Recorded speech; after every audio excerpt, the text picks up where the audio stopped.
Hello students, in today's lecture we will study national income definition and concepts.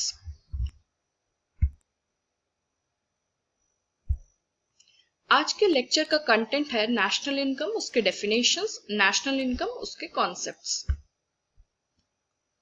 National income of a country can be defined as the total market value of all final goods and services produced in the economy in a financial year. It takes into account market value, that is monetary measure, final goods and services, not intermediate goods and services, that is final production, financial year, which is for India 1st April to 31st March. इसका अर्थ है किसी भी अर्थव्यवस्था में एक वित्तीय वर्ष में जितना भी अंतिम वस्तुओं और सेवाओं का उत्पादन होता है उसकी मौद्रिक वैल्यू की जब हम गणना करते हैं तो उसे हम राष्ट्रीय आय कहते हैं. इसमें सिर्फ अंतिम वस्तुओं और सेवाओं का ही आकलन किया जाता है और जो कि एक वित्तीय वर्ष में होता है.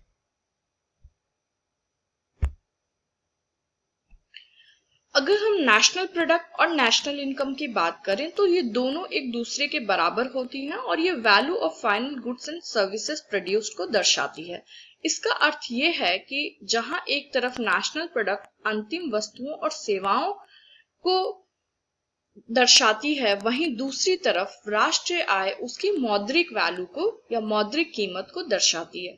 अगर हम किसी टू सेक्टर इकोनॉमी की बात करें जहां पर गवर्नमेंट और फॉरेन ट्रेड नहीं है, वहां पे wages, rent, interest and profits को कैलकुलेट करके नेशनल इनकम कैलकुलेशन किया जाता है.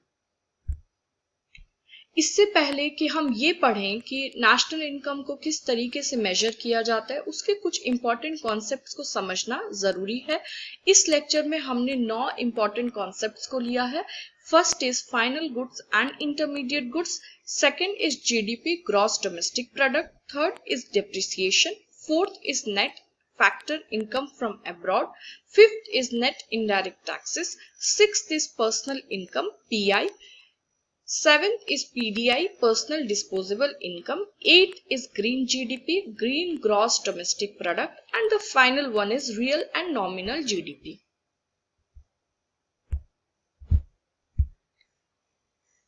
Coming to the first concept, final goods and intermediate goods.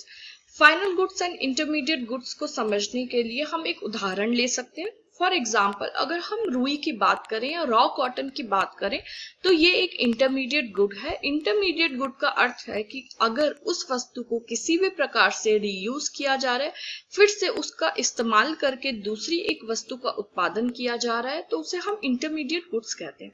वहीं दूसरी तरफ अगर हम कॉटन क्लॉथ की बात करें जो फाइनली मार्केट में कंज्यूमर के कंजम्पशन के लिए जाती है और उसका किसी भी प्रकार से रीयूज नहीं किया जाता या इस्तेमाल करके किसी और वस्तु का उत्पादन नहीं किया जाता, तो वो फाइनल गुड्स है. नेशनल इनकम अकाउंटिंग में इंटरमीडिएट गुड्स को कभी भी इंक्लूड नहीं किया जाता, क्योंकि अगर हमने इसे इंक्लूड किया तो हम डबल काउंटिंग के शिकार हो सकते हैं और नेशनल इनकम वास्तविकता में जितनी है उससे ज्यादा बढ़ी हुई दिख सकती है. फॉर एग्जाम्पल, रॉ कॉटन और कॉटन क्लॉथ के मार्केट प्राइस को अगर ऐड किया जाए तो ऑलरेडी रॉ कॉटन का प्राइस कॉटन क्लॉथ के प्राइस में एडेड है, और अगर हम दोनों को ही प्लस करते हैं नेशनल इनकम अकाउंटिंग में तो इससे हम डबल काउंटिंग करेंगे और नेशनल इनकम वास्तविकता से ज्यादा बढ़ी हुई दिखाई देगी. इसलिए इंटरमीडिएट गुड्स को कभी भी प्लस नहीं किया जाता, सिर्फ अंतिम वस्तुओं और सेवाओं को ही प्लस करके नेशनल इनकम को कैलकुलेट किया जाता है. अब हम बात करते हैं जीडीपी की. GDP is defined as the total market value of all final goods and services produced in a financial year in the domestic territory of a country. किसी भी अर्थव्यवस्था में उसके बाउंड्री के अंदर जो भी प्रोडक्शन हो रहा है, जो भी अंतिम वस्तुओं और सेवाओं का उत्पादन हो रहा है, उसकी मौद्रिक वैल्यू को या मौद्रिक कीमत को हम जीडीपी कहते हैं. कमिंग टू डेप्रिसिएशन, अगर हम फिक्स्ड कैपिटल की बात करें या स्थिर पूंजी की बात करें, जिसका एक एग्जाम्पल मशीनरीज है, प्लांट्स है, तो एक समय काल में निरंतर इस्तेमाल के बाद उसमें घिसावट आती है, उसकी वैल्यू में गिरावट आती है और उसे हम डेप्रिसिएशन कहते हैं. डेप्रिसिएशन का कॉन्सेप्ट इसलिए इंपॉर्टेंट है क्योंकि जब भी हमें नेट नेशनल इनकम को कैलकुलेट करना है तो हमें ग्रॉस वैल्यू से या ग्रॉस नेशनल इनकम से डेप्रिसिएशन को हटाना पड़ेगा ताकि हमें वास्तविक जीडीपी का आंकलन कर पाए या नेट डोमेस्टिक प्रोडक्ट का आंकलन कर पाए। NDP is equal to GDP minus depreciation.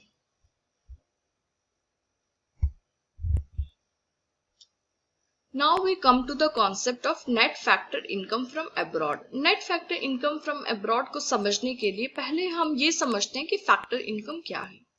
जब भी किसी वस्तु या सेवा का उत्पादन होता है तो उसमें कुछ फैक्टर्स ऑफ प्रोडक्शन होते हैं या उत्पादन के साधन होते हैं, वो जो आय अर्जित करते हैं उसे हम फैक्टर इनकम कहते हैं। अब इसे इस तरीके से समझिए कि हमारी कंट्री में विदेशी लोग आकर काम करते हैं, विदेशी कंपनियां निवेश करती हैं, उससे वे आय अर्जित करते हैं। हमारे यहाँ से लोग बाहर की कंट्रीज में जाते हैं और वहां पे आय अर्जित करते हैं। हमारे यहाँ की कंपनीज विदेशी कंपनी में निवेश करती है, विदेशों में निवेश करती है और वहां पे इनकम अर्न करती है। जब इन दोनों इनकम को हम माइनस करते हैं तो हमें net factor income from abroad मिलता है, जो दोनों ही इनकम का डिफरेंस है। इसकी इंपॉर्टेंस ये है कि जब हम डोमेस्टिक प्रोडक्ट में net factor income from abroad को ऐड करते हैं तो हमें टोटल या ग्रॉस नेशनल प्रोडक्ट मिलता है। अब हम बात करते हैं नेट इनडायरेक्ट टैक्सेस की। Net indirect taxes is equal to indirect taxes minus subsidies. Indirect taxes direct taxes से अलग होते हैं। डायरेक्ट टैक्सेस जहां एक तरफ हमारी आय पे या इनकम पे डायरेक्टली लगती है, वहीं दूसरी तरफ इनडायरेक्ट टैक्सेस आपको तब पे करना होता है जब आप किसी एक वस्तु या सेवा का उपभोग करते हैं। सब्सिडी का अर्थ है छूट।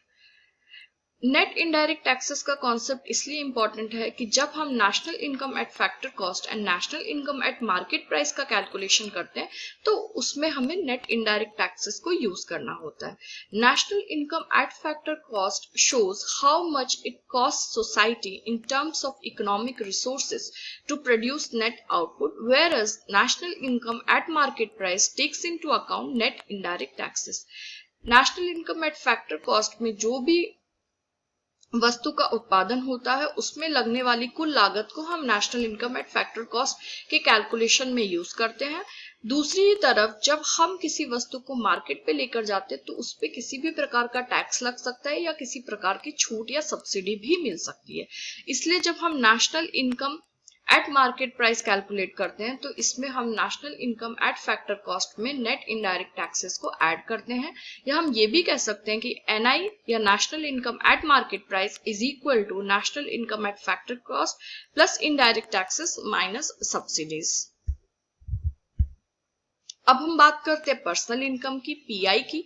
Personal income is the sum of all incomes actually received by all individuals और households during a given financial year. किसी भी अर्थव्यवस्था में एक वित्तीय वर्ष में जो भी इंडिविजुअल्स और हाउसहोल्ड्स के द्वारा इनकम अर्न की जाती है, आय अर्जित की जाती है, उसे हम पर्सनल इनकम कहते हैं। Personal income is equal to national income minus social security contributions minus corporate income taxes minus undistributed corporate profits plus transfer payments. Personal income में ट्रांसफर पेमेंट्स को, फॉर एग्जांपल पेंशन्स आदि को हमेशा add किया जाता है। पीडीआई और personal disposable income, जो भी इनकम हम अर्न करते हैं, जो हमारी पर्सनल इनकम है, अगर वो किसी टैक्स स्लैब में आती है तो उस पे हमें टैक्स पेमेंट करना पड़ता है। टैक्स पेमेंट करने के बाद जो भी पर्सनल इनकम से अमाउंट बचता है उसे हम पीडीआई या पर्सनल डिस्पोजेबल इनकम कहते हैं। उस इनकम को या तो हम खर्च कर सकते हैं या तो हम सेव कर सकते हैं। इसलिए हम ये भी कह सकते हैं कि PDI is equal to C that is consumption plus S that is saving. अब हम बात करते हैं ग्रीन जीडीपी की, ग्रीन ग्रॉस डोमेस्टिक प्रोडक्ट की। ये ट्रेडिशनल जीडीपी से अलग है और एक एडवांस जीडीपी कैलकुलेशन है। ये पाया गया कि जैसे जैसे जीडीपी इंक्रीज किया जा रहा है या उत्पादन बढ़ाया जा रहा है और आर्थिक विकास हो रहा है, उसके साथ साथ हम पर्यावरण पर एक बहुत ही नकारात्मक प्रभाव डालते हैं, जो कि पोल्यूशन के रूप में भी हो सकता है, pollution of air and water, या नेचुरल रिसोर्सेज डिप्लीशन के रूप में भी हो सकता है। फॉर एग्जांपल फॉरेस्ट कवर में कमी आना। तो जब भी हम जीडीपी से एनवायरमेंटल कॉस्ट या डिग्रेडेशन को माइनस करते हैं तो हम ग्रीन जीडीपी को कैलकुलेट करते हैं। अब हम बात करते हैं रियल एंड नॉमिनल जीडीपी की। नेशनल इनकम में रियल एंड नॉमिनल जीडीपी बहुत ही इंपॉर्टेंट कॉन्सेप्ट है।